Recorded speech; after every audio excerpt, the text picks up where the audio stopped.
8 de agosto de 2024, mañana frenética para la política española con motivo del inminente regreso a España de Carles Puigdemont. Está citado en cuestión de una hora, a las 9 en el Paseo Lluís Companys de Barcelona, así que teóricamente ya debe de haber cruzado la frontera. Si es que no lo hizo, también se especula con ello hace ya unos días. No consta aún su detención, pero puede ser, ya digo, cuestión de minutos. Enseguida me voy a marchar hasta Barcelona para conocer la última hora con nuestro compañero Pablo Planas, porque ya ondean algunas esteladas en las inmediaciones del Arco del Triunfo.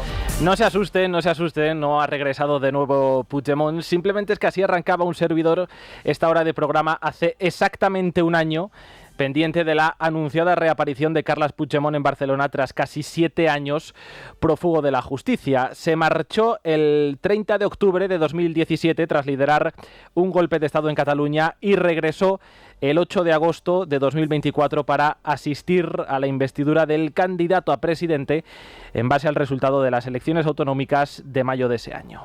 Per tant, la meva obligació és anar al Parlament si hi ha debat d'investidura. Jo hi seré, president.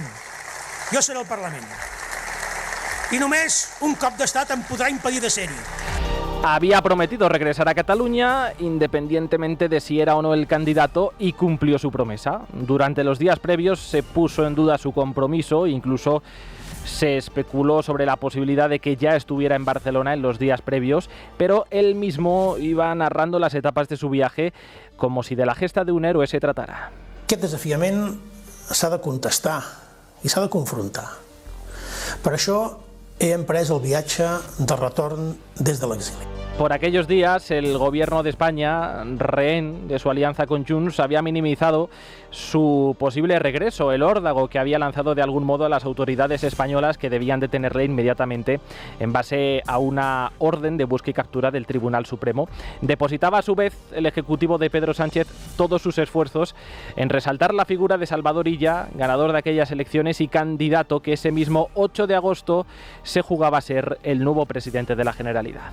En fin, el candidato Puigdemont no deja de ser un candidato que ya se presentó en el año 2021, creo recordar, y en el año también 17, ¿no? Por tanto, en fin, yo creo que tampoco hay novedad en eso.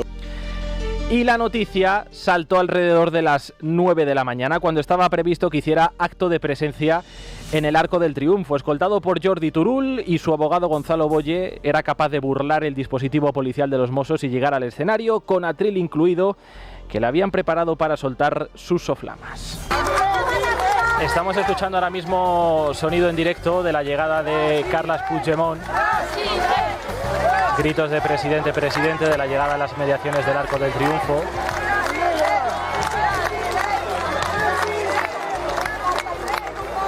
Gritos de presidente, presidente, arropado por los suyos, arropado por los acólitos. Veo también en un segundo plano a Jordi Turull, al secretario general de Junts. Que ha afectat la vida de milers y toma la palabra desde el escenario.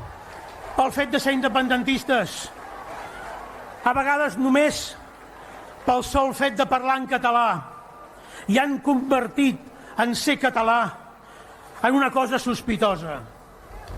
En aquests 7 anys, la repressió ha fet molts estralls i en continuarà fent mentre no s'aturi la politització de la justícia, mentre 4 jutges manin més que un Parlament, mentre es permeti al Partit Popular controlar la sala segona del Tribunal Suprem per la porta del darrere.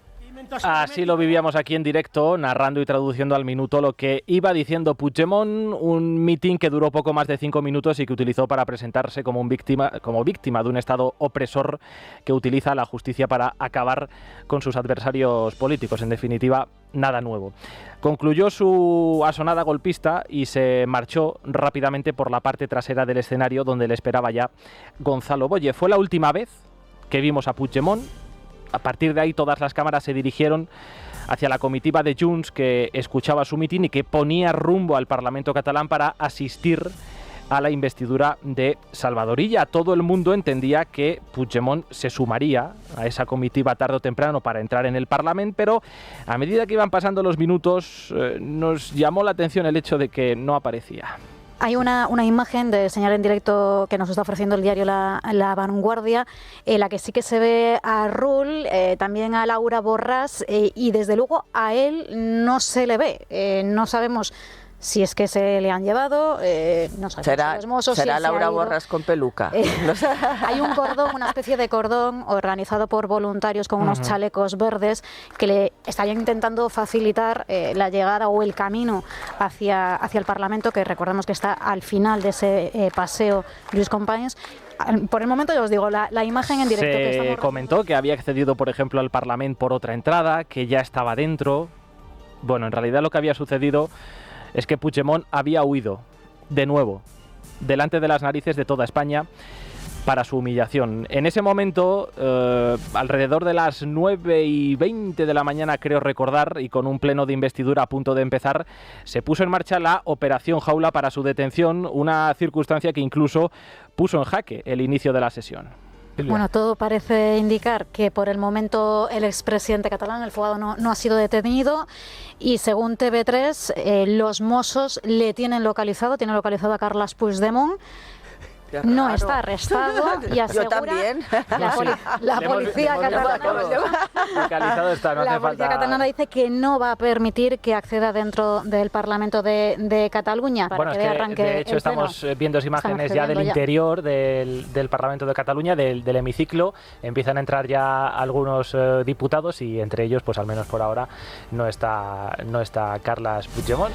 Finalmente el pleno de investidura dio inicio, pero aquello fue de todo menos un pleno donde el candidato a presidente presenta un programa de gobierno para recibir la confianza de la Cámara. El pleno se convirtió en una sucesión de mítines valorando lo que acababa de suceder y lo que seguía sucediendo. Está claro que estoy en desacuerdo con muchas de las cosas que han hecho los gobiernos de estos años, pero yo vengo a construir, no vengo a desmontar, y aprovecharé todo lo que pueda de los gobiernos precedentes. Fueron usted y el señor Sánchez los que decidieron resucitar políticamente a Carles Puigdemont, ofreciéndole gratia et amore la llave de la política española.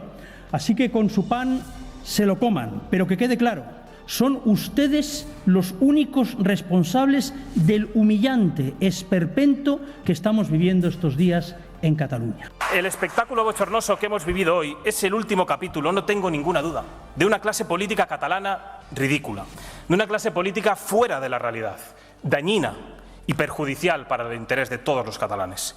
En una situación normal, hoy aquí, el presidente Puigdemont debería poder asistir a este pleno. No se debería hacer todo este montaje de jaulas por toda Cataluña buscando al presidente Puigdemont.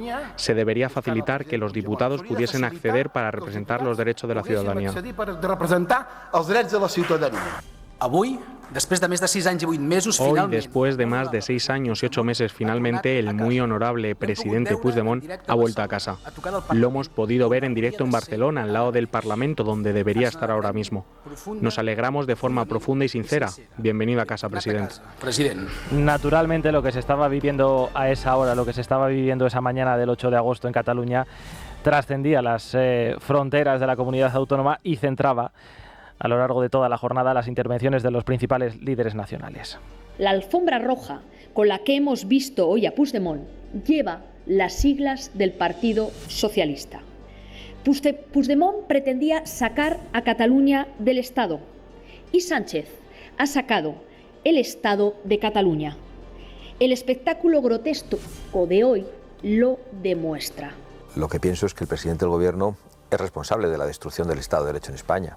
Es responsable de que los criminales campen a sus anchas. Es responsable de hacer caer en el día de hoy en el descrédito más absoluto a todas las fuerzas de seguridad del Estado, al Centro Nacional de Inteligencia, por sus compromisos, por su ambición de poder, porque necesitaba la investidura de estos tipos que actúan como vulgares delincuentes.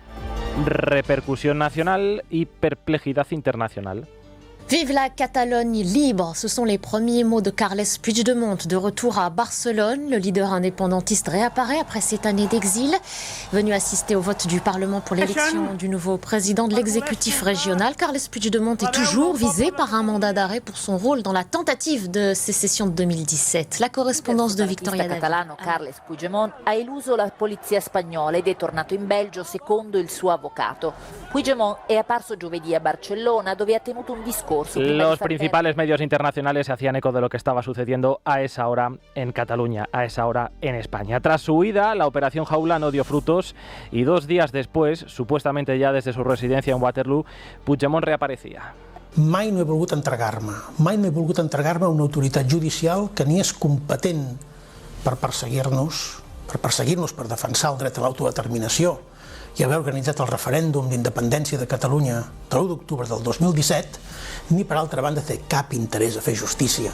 Para sacudirse su evidente responsabilidad, rápidamente el gobierno delegó la responsabilidad del dispositivo de seguridad para su detención en los Mossos d'Esquadra. Ayer todo el operativo policial que garantizaba que la investidura de Salvador Illa y que el pleno de investidura en el Parlamento se pudiera desarrollar con normalidad, y también todo el operativo judicial que debía garantizar que se cumpliera el mandamiento del Tribunal Supremo y aplicar la orden de detención sobre el señor Puigdemont, es un operativo policial que corría a cargo de los Mossos. Son la policía competente porque son y actúan como policía judicial. Y tras presiones como esta del ministro Bolaños, interesadas claro, los Mossos se vieron obligados a salir en rueda de prensa, una rueda de prensa que fue realmente esperpéntica. Cuando le preguntaron por el dispositivo fallido, los Mossos dijeron que es que habían confiado demasiado en Puigdemont, que no le habían detenido durante el mitin porque podría suponer un problema de orden público y que el dispositivo en realidad estaba ideado para detener al fugado en las inmediaciones de la Ciutadela. Nosotros lo visualizamos cuando va acompañada de una masa y acompañado de autoridades políticas en que no hacen oportuno ni idóneo la intervención en ese momento.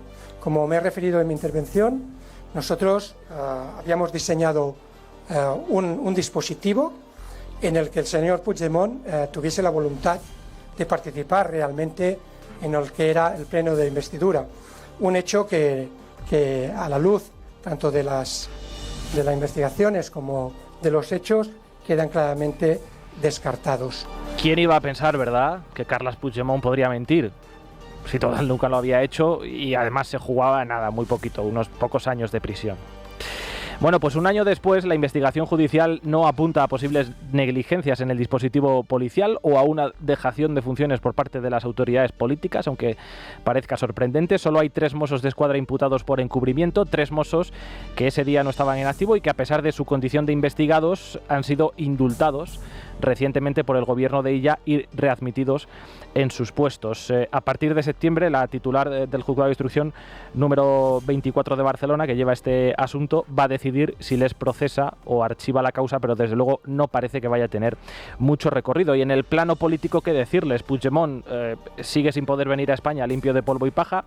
Está en ello. Vamos a ver qué decisión toma Conde Pumpido a la vuelta del verano, pero la sensación de impunidad con la que se mueve y su capacidad de chantaje al gobierno sigue intacta un año después. Esto que han escuchado es la cronología de una humillación a España.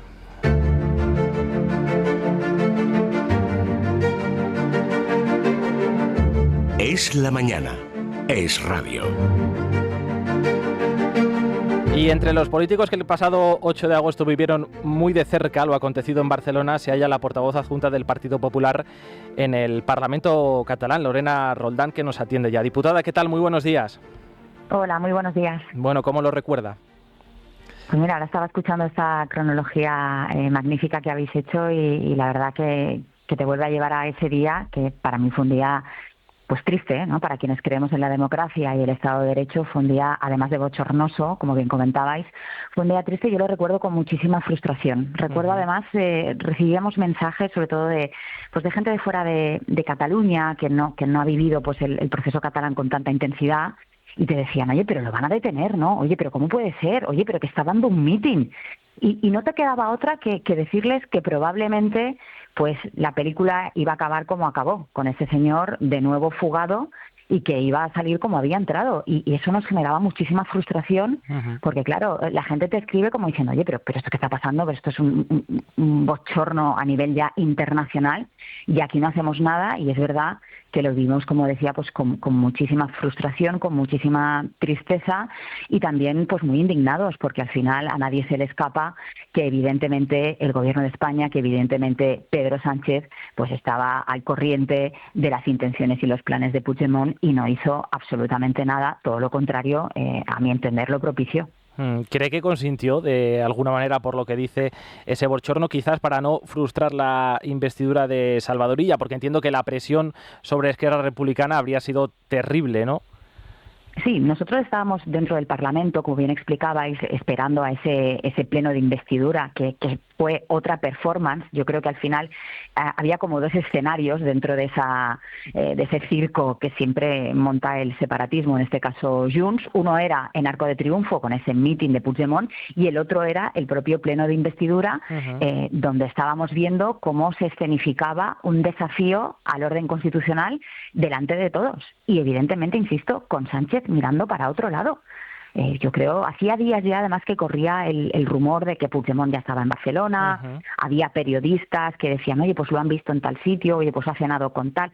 Evidentemente, si los periodistas están al corriente de estas informaciones, estáis al corriente de estas informaciones, a nadie se le escapa que los servicios de inteligencia, que evidentemente el Gobierno de España también estaba al corriente de los movimientos de Puigdemont. Y es más, yo quiero recordar cómo había montado un escenario en Arco de Triunfo cuyos permisos había concedido el alcalde Collboni del Partido Socialista. Es decir, aquello no fue nada improvisado y de repente aparece Puigdemont en Paseo de Gracia. No. Ahí había un acto organizado que coincidía evidentemente con la fecha del pleno de investidura para no darle ese protagonismo a Salvador Illa, que debería haber tenido ese día, y a nadie se le escapa que todo esto era primero para conseguir esa investidura de Illa y que Junts quedara más o menos contento y resarcido en el pacto, y para que Sánchez pues pudiera continuar unos meses más en la Moncloa como se ha demostrado en este último año. ¿A usted en los días previos se le pasó por la cabeza en algún momento que podría regresar para volver a fugarse, o creía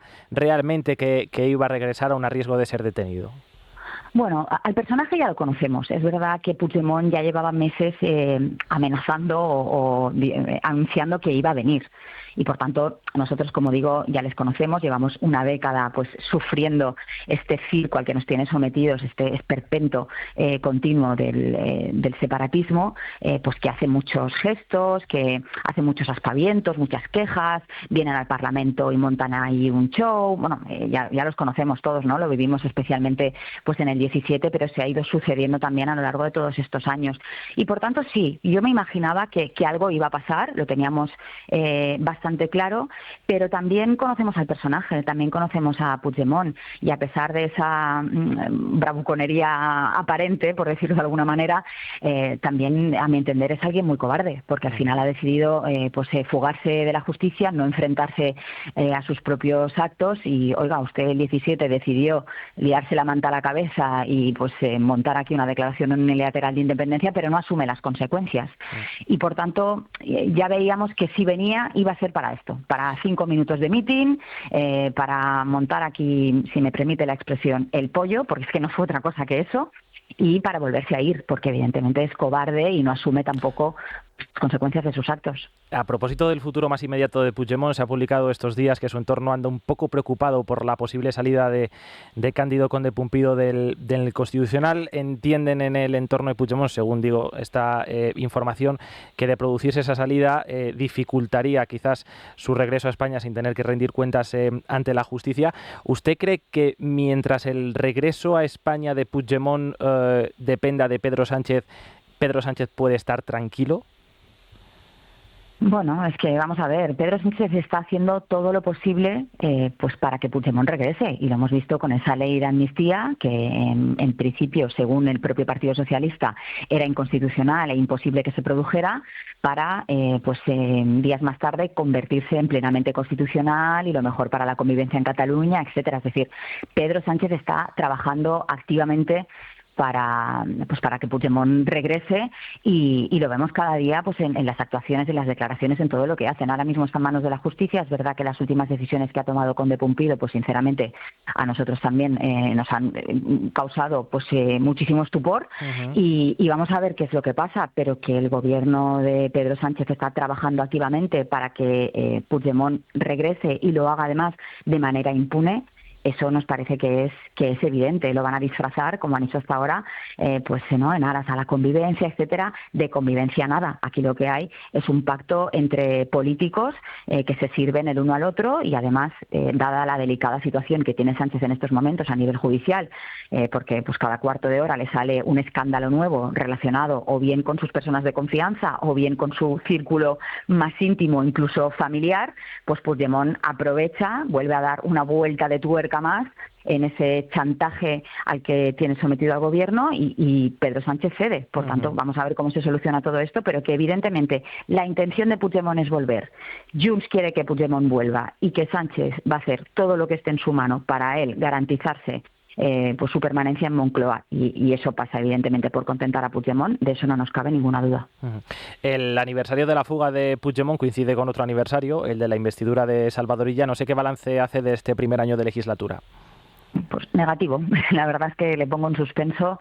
Realmente estamos en prácticamente la misma situación y hay que entender que las políticas que se están llevando a cabo por parte del gobierno de Illa son prácticamente las mismas que ponía en práctica el gobierno de Pere Aragonès o el gobierno de Carles Puigdemont. Son políticas separatistas, puras y duras, y por tanto la situación en Cataluña es exactamente lo mismo. Las sentencias lingüísticas siguen sin aplicarse en educación, seguimos siendo la comunidad autónoma con más impuestos, los problemas de inseguridad están disparados y mientras tanto pues estamos todos allí pendientes, como decía, pues eso, de lo que hace Sánchez, de lo que hace Puigdemont, de las cesiones, de la financiación singular, pero los problemas del día a día de Cataluña no se solucionan y por tanto la verdad es que muy decepcionados también con ella, porque nosotros entendemos que en su momento además se presentó a las elecciones como pues, el salvador del independentismo y de salvador pues resulta que solo tenía el nombre.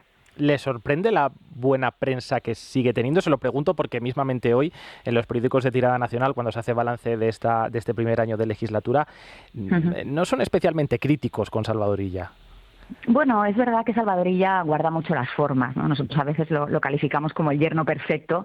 Es verdad que siempre pues muy buenas palabras, pero detrás de eso no se sustenta en absolutamente nada. Insisto que cuando uno rasca un poco en esa imagen idílica de Salvador Illa, ya les confundo el nombre porque les digo que las políticas son las mismas, pues al final uno se da cuenta de todo lo que hay detrás, y detrás hay más cesión al separatismo y evidentemente más mentiras. Yo creo que al final Salvador Illa es un poco la marca blanca de Pedro Sánchez y sí que cuida un poquito más las formas, pero nada más, no pasa de ahí. Es simplemente una apariencia que es verdad que le sirve, como decíamos, ¿no? Pues para que estos titulares sean benevolentes con él.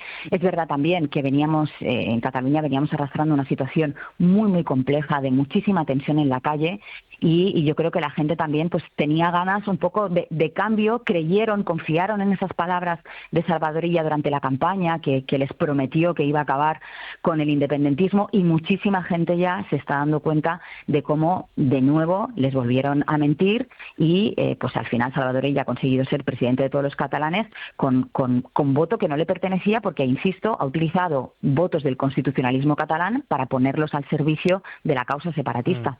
Un par de preguntas más para cerrar el capítulo de Illa.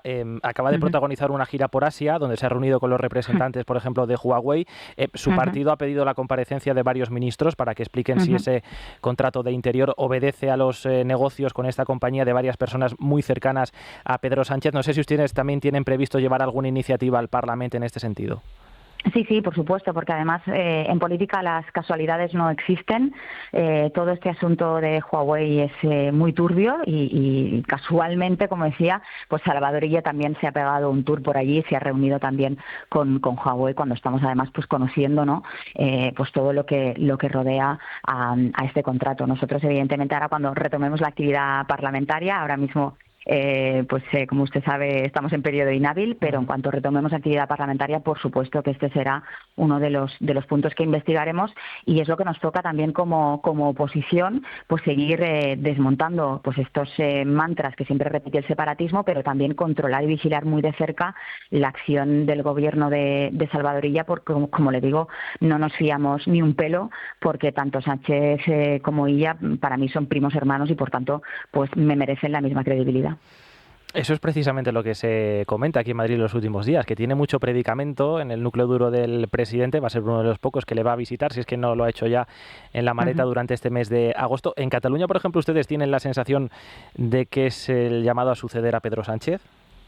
Bueno, hay bastante rumorología al respecto. También creo que hay una cierta esperanza, sobre todo en la población, de que Sánchez se vaya de una vez y por tanto le están buscando ya sustituto, pero yo mucho me temo que Sánchez va a aguantar todo lo que pueda y por tanto nosotros nos tenemos que centrar en eso, ¿no? En desgastar evidentemente pues al gobierno de Pedro Sánchez. Desgastarlo quiere decir simplemente señalar todo aquello que está haciendo mal, todas estas corruptelas que estamos conociendo, hacer una oposición muy firme y explicar evidentemente pues todo lo que no nos explican Bolaños y compañía, que no dicen la verdad ni en el médico.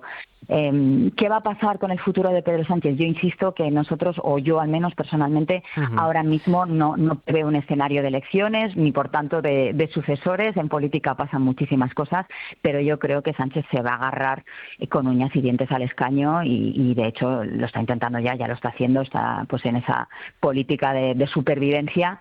Y creo que van a pasar muchos meses hasta que vuelva a haber elecciones en España. ¿Pero usted cree que ella tiene aspiraciones nacionales, que puede utilizar Cataluña de alguna manera como trampolín?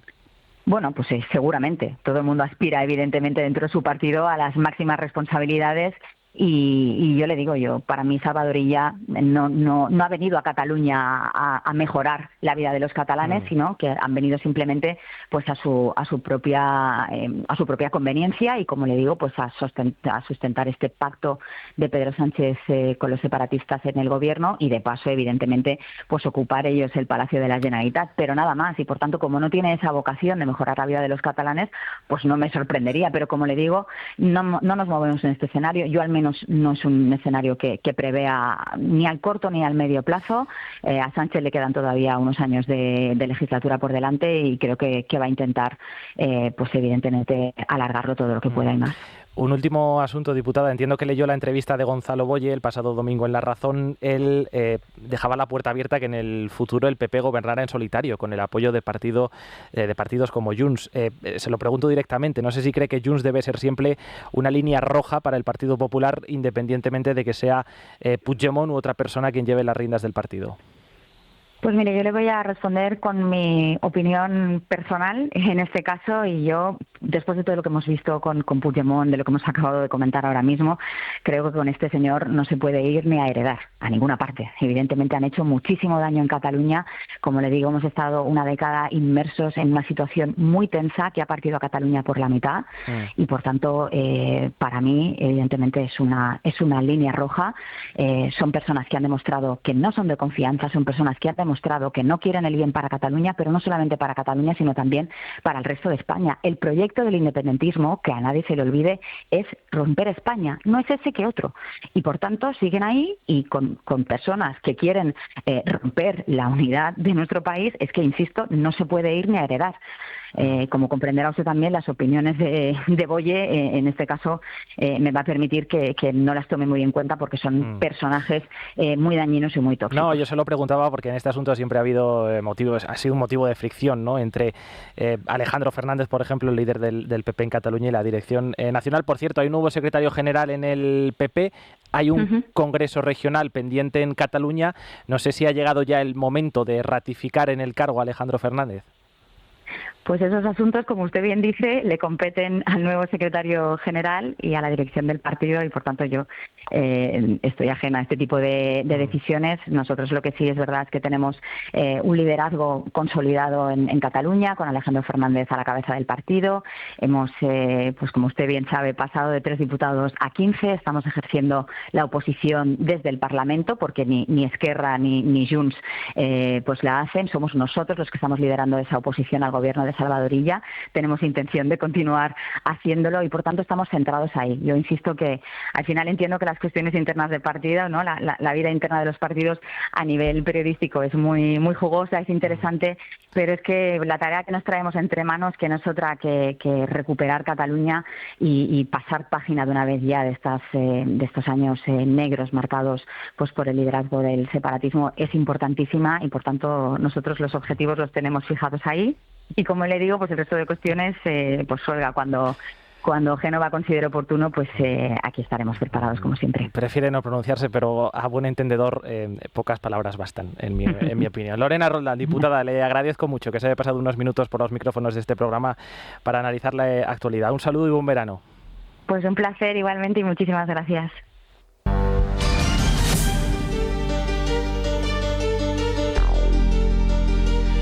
Dos minutitos pasan de las 8:30, una hora menos en Canarias. Rápidamente, Sergio, ¿qué tal? Muy buenos días de nuevo. Buenos días. Vamos con otras noticias de la jornada, empezando por una última hora en Gaza. Hace unas horas el gobierno de Israel ha aprobado el plan de Netanyahu en el que se preparan para tomar el control total de Gaza, al tiempo que dicen que proporcionarán ayuda humanitaria a la población civil fuera de las zonas de combate. Este plan contempla una transición hacia un gobierno civil, obligaría a desplazar a más de 1 millón de personas en varias fases y duraría cerca de medio año. La decisión ha sido cuestionada por una parte de la cúpula del ejército y por los familiares de los rehenes. Minutos antes de la reunión con su gabinete en la Fox, Netanyahu ya anticipaba la decisión. Eso es lo que queremos hacer. Queremos liberarnos y liberar al pueblo de Gaza del terrible terror de Hamás. Y ustedes estaban en la franja de Gaza y apuesto a que los palestinos estaban luchando contra Hamás, porque finalmente dicen que tienen un futuro que puede librarse de esta terrible tiranía que no solo mantiene a nuestros rehenes, sino que mantiene a 2 millones de palestinos en Gaza. El cara a cara entre Trump y Putin cerca de producirse. Donald Trump se ha pronunciado sobre su posible encuentro con el dictador ruso, un encuentro que podría tener lugar la próxima semana. La cuestión por resolver es qué ocurrirá con Zelensky, que ante la posibilidad de quedarse fuera advierte de que la reunión donde se decida el futuro de Ucrania debe contar con Ucrania. Putin se ha referido también a esta cuestión. Le escuchamos junto al presidente norteamericano. Bueno, los puntos de acuerdo para reunirnos están avanzados. He tenido una buena llamada con Putin. Esperemos resolver esto pronto.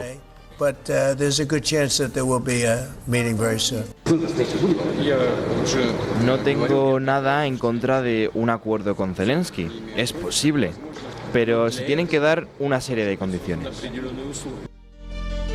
Se estrecha el cerco sobre Maduro. Estados Unidos duplica y asciende hasta los $50 millones la recompensa por información que pueda conducir a la captura del dictador de Venezuela, Nicolás Maduro. Además, la Casa Blanca ha revelado que se ha incautado 30 toneladas de cocaína mezclada con fentanilo vinculadas al mandatario y sus socios en busca de liquidez. Washington continúa sosteniendo que Maduro es uno de los mayores narcotraficantes del mundo y la fiscal general estadounidense Pam Bondi ha lanzado las acusaciones más duras de los últimos meses. La escuchamos.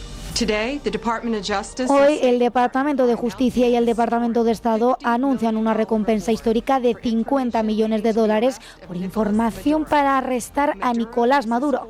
Maduro utiliza organizaciones terroristas extranjeras como TDA, Sinaloa y el Cártel de los Sons para traer drogas y violencia a nuestro país.